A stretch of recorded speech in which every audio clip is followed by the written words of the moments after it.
Welcome to this channel. Here we are going to talk about the stories of our Holy Bible.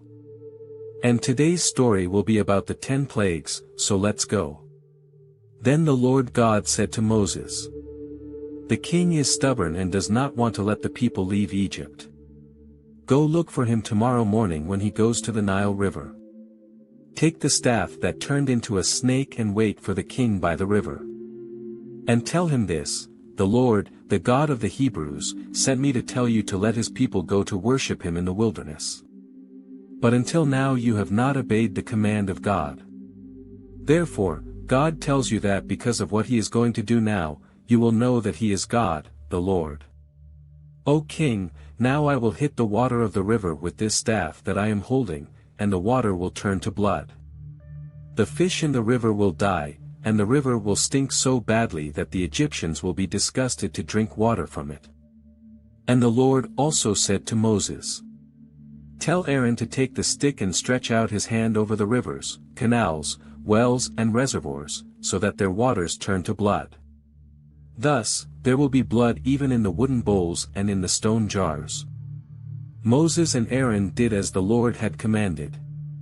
In front of the king and his servants, Aaron raised his staff and struck the river, and the water turned to blood. The fish died, and the river smelled so bad that the Egyptians couldn't drink from it. And throughout all Egypt there was blood. However, with their arts, the magicians of Egypt did the same thing. And so the king continued to insist. As the Lord had said, he did not grant Moses and Aaron's request. On the contrary, he returned to his palace, not caring about what had happened. All the Egyptians dug holes on the river bank to drink clean water, as they could not drink from the river water. And 7 days passed after the Lord God struck the waters of the river. Then the Lord God said to Moses, "Go to the king and tell him that the Lord is saying this to him: let my people go out of the country to worship me. If you don't let me, I will punish your country by covering it with frogs. The Nile River will be full of frogs, and they will come out of it and enter the king's palace, his room, his bed, the houses of his officials and his people, and even inside the ovens and kneading bowls. Frogs will jump on you, your people and all your employees." The Lord God also said to Moses, "Tell Aaron to stretch out his staff over the rivers, canals, and wells and make the frogs come out of the waters and cover the land of Egypt." Then Aaron stretched out his hand over the waters of Egypt, and the frogs came out of the waters and covered the whole country. But the magicians, with their arts, did the same thing. They also brought frogs over the land of Egypt.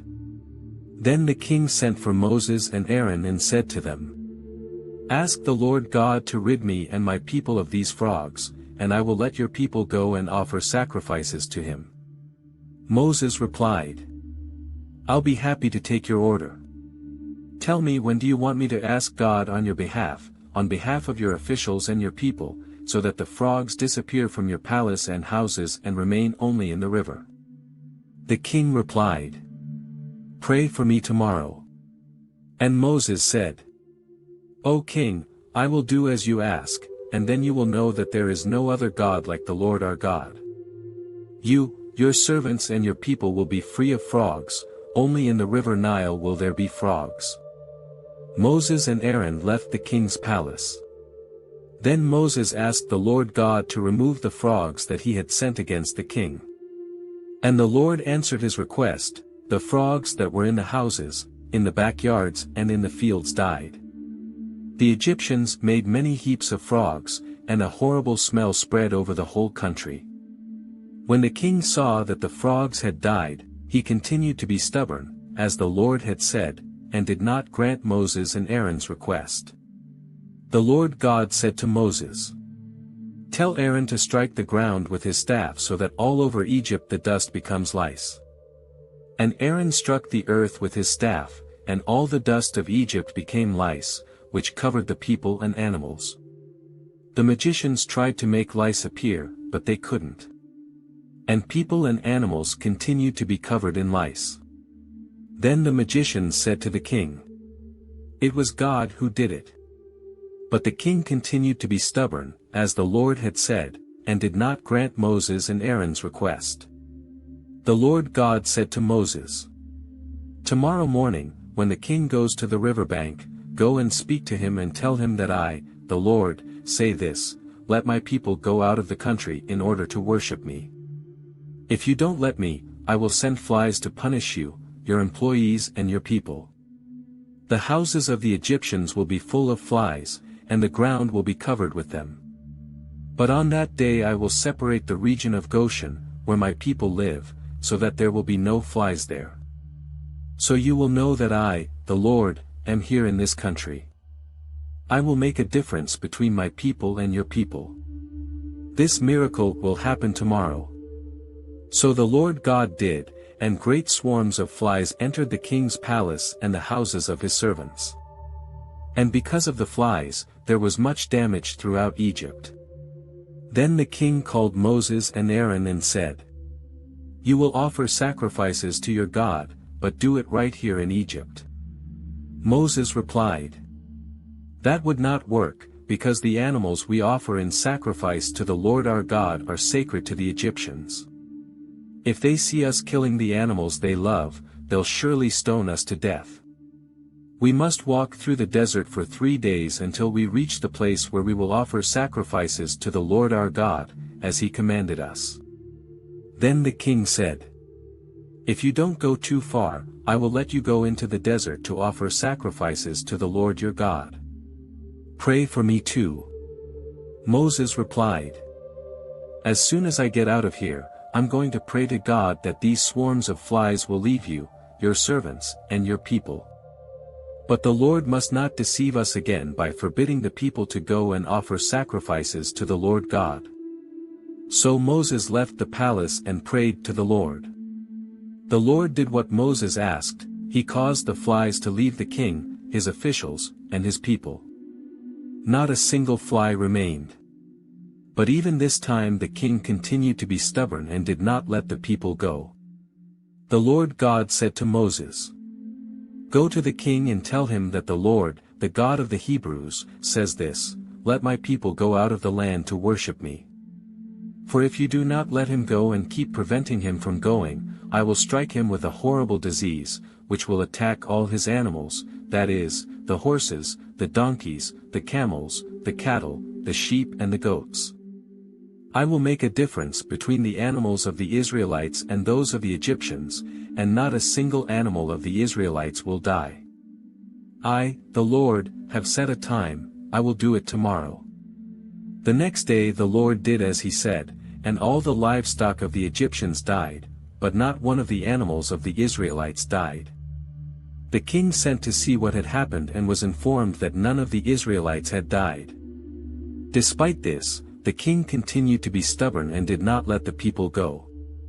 Then the Lord God said to Moses and Aaron, "Take handfuls of ash from an oven, and let Moses throw that ash into the air before the king of Egypt.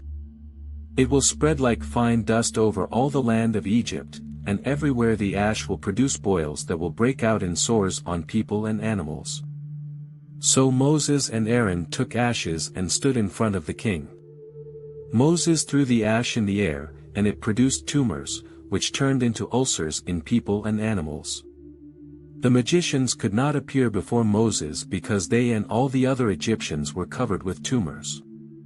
But the Lord God kept the king stubborn.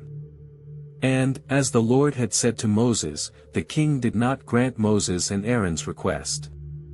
The Lord God said to Moses, "Tomorrow morning, go to the king and tell him that the Lord, the God of the Hebrews, says this: let my people go out of the country to worship me.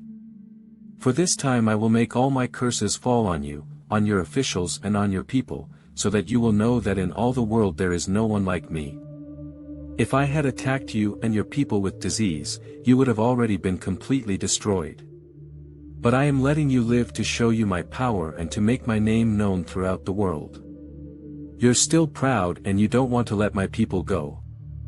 But at this time tomorrow I'm going to rain down hail as heavy as there has never been in all the history of Egypt.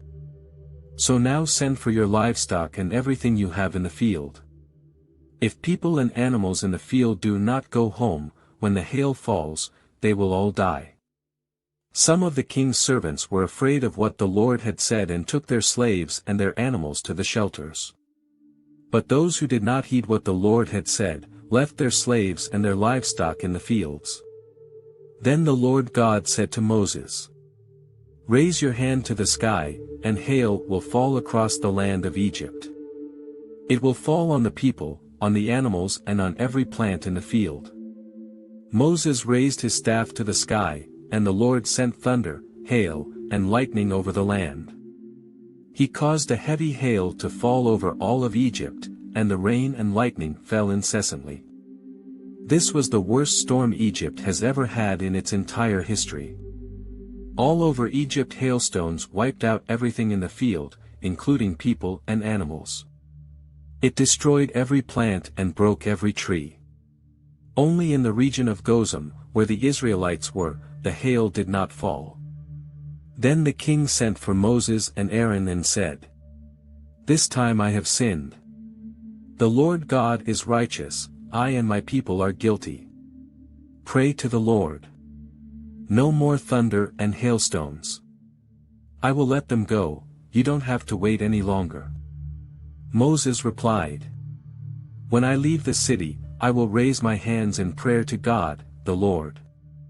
The thunder will stop, and there will be no more hail. This so that you, O king, may know that the land is God's. But I know that you and your servants still do not fear the Lord." The flax and the barley were destroyed, for the barley was already in its ears, and the flax was in flour.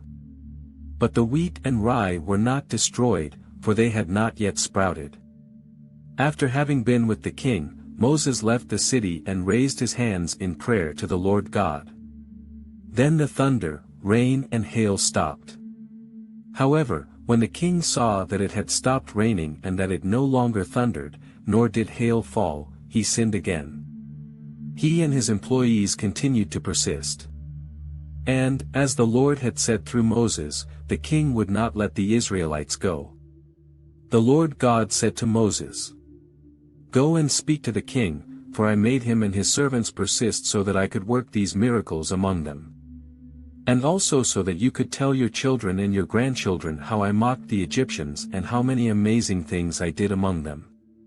So you will know that I am God, the Lord."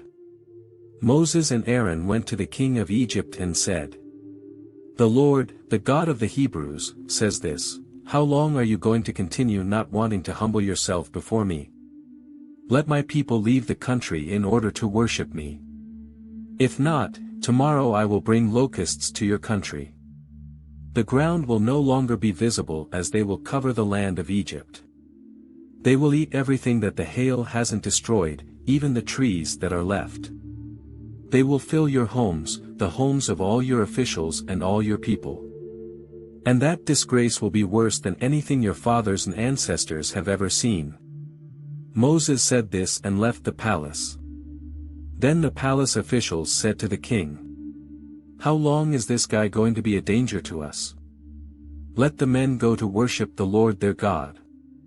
Don't you know that Egypt is devastated?"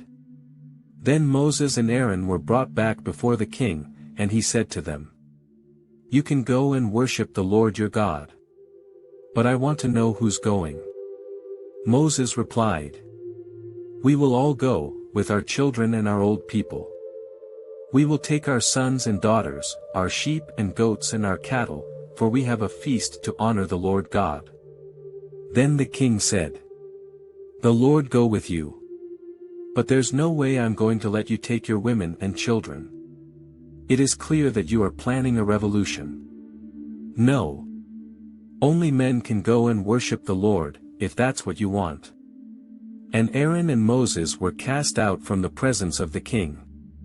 Then the Lord God said to Moses, "Stretch out your hand over Egypt so that locusts come. They will come and eat every plant on earth, everything that the hail did not destroy." Moses stretched out his staff over Egypt, and the Lord sent a wind from the east that blew over the land all day and all night. When morning came, the wind had brought the locusts. They spread over all of Egypt and invaded that entire region in enormous numbers, as never happened before and will never happen again. They so covered the ground that it turned black. They devoured all the vegetation and all the fruit on the trees that were left over from the hailstorm. In all Egypt there was nothing green left in the trees and plants. So the king immediately sent for Moses and Aaron and said to them, "I have sinned against the Lord your God and against you. Now I ask you to forgive my sin just this once and pray to the Lord your God to take away this terrible punishment from me." Moses left the palace and prayed to God, the Lord. Then the Lord caused a very strong west wind to blow, which picked up the locusts and threw them into the Red Sea, and there was not a locust left in all Egypt. But the Lord kept the king stubborn, and he would not let the Israelites go. Then the Lord God said to Moses, "Raise your hand to the sky so that all over Egypt there is a darkness so thick, it can even be touched." Moses raised his hand to heaven, and for 3 days great darkness covered all of Egypt. The Egyptians could not see each other, and in those days no one left their homes. But in all the houses of the Israelites there was light. Then the king sent for Moses and said to him, "You can go and worship the Lord.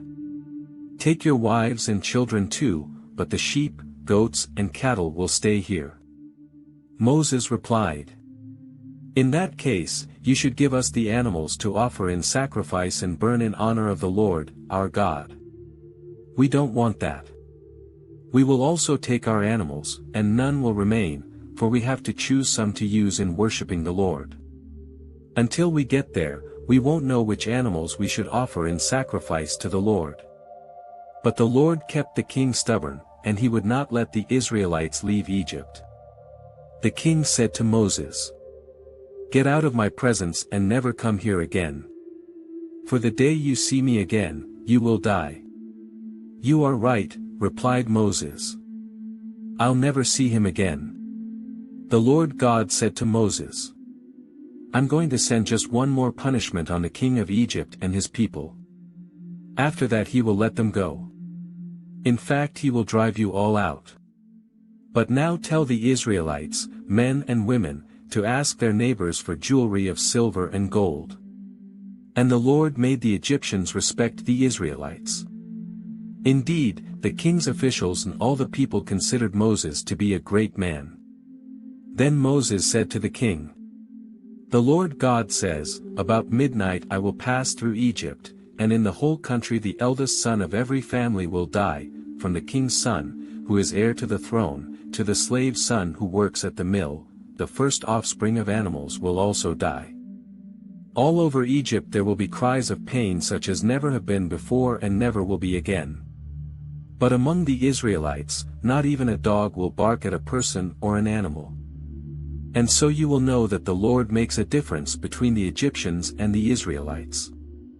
And Moses continued, "Then all these servants of yours will come looking for me and kneel before me, asking me to go away and take all my people. After that I will leave." Moses left the king very angry. Then the Lord God said to Moses, "The king will not heed you so that I can do amazing things in Egypt." Moses and Aaron did all these amazing things before the king of Egypt. But the Lord kept the king stubborn, and he would not let the Israelites leave the country. The Lord God spoke to Moses and Aaron in Egypt. He said, "This month will be the first month of the year for you. Tell all the people of Israel this, on the 10th of this month, each householder will choose a lamb or a goat for his family, that is, an animal for each house. If the family is too small to eat the whole animal, then the owner of the house and his nearest neighbor will eat it together, dividing it according to the number of people and the amount each one can eat. The animal must be a 1-year-old lamb or kid without blemish. You are to keep it until the 14th of this month, and on the evening of that day all the people of Israel are to kill the animals. They will take some of the blood and put it on the side and top doorframes of the houses where the animals will be eaten. On that night the meat must be roasted over a fire and eaten with unleavened bread and bitter herbs. Meat should not be eaten raw or cooked. The whole animal, including the head, legs and giblets, will be roasted over coals. Don't leave anything for the next day and burn what's left. Already dressed, shod and holding the stick, quickly eat the animal. This is the Passover of God the Lord. On that night I will pass through the land of Egypt and kill all the firstborn, both human and animal. And I will punish all the gods of Egypt. I am the Lord. The blood on the doorposts will be a sign to mark the houses where you live. When I punish Egypt, I will see the blood and then I will pass by you without stopping, so that you will not be destroyed by this plague. Celebrate this day as a religious feast to remember that I, the Lord, did this.